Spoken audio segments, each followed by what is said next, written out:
Isang araw na mga kabutya. Ito yung 4/4 na, didibon ko siya. Pero mayroon pang mga ribs, tatanggalin ko muna yung ribs chops niya bago ko dibon. Kupa ito ng Australian mga kabutya. Yan o. Ito yung rib chops. Parang ribs ng baboy din. Tingnan siya.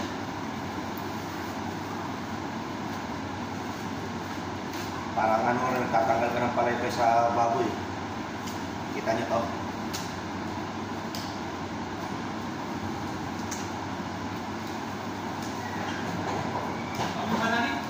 Not coming. What's that mean, Patani?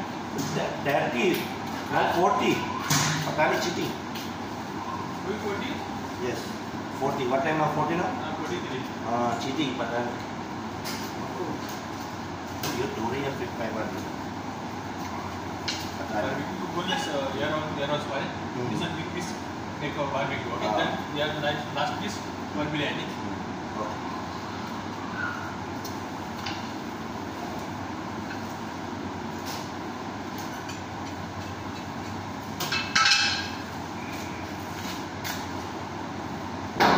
Yan, ganyan. Turuan ako ni Bisor ah. Talino talaga si Bisor ko, mga kabutya. Matalinong matching. Hindi yung Pilipino, hindi pala yun mga kabutya. Kita nyo to, para sa baboy din. Yung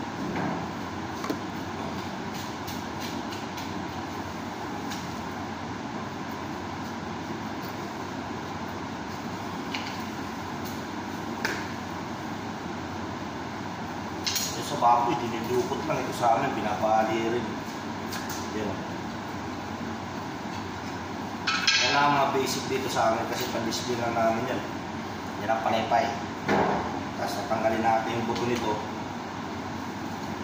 Meron dito isang buto.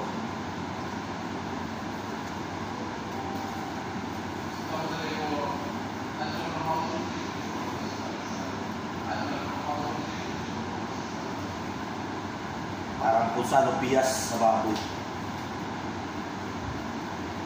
Bali, di-display namin sa ng shoulder boneless. Ang pili niya, iba-iba yung presyo nito mga kabutya.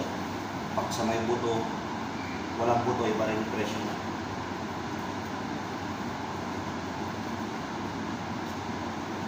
Yan, yung bias. Kaya yan ang boneless niya mga kabutya. Ito naman yung ribs niya. Kaya hanggang dito na lang. Sana ay magkaroon na kayo. God bless mga kabutya.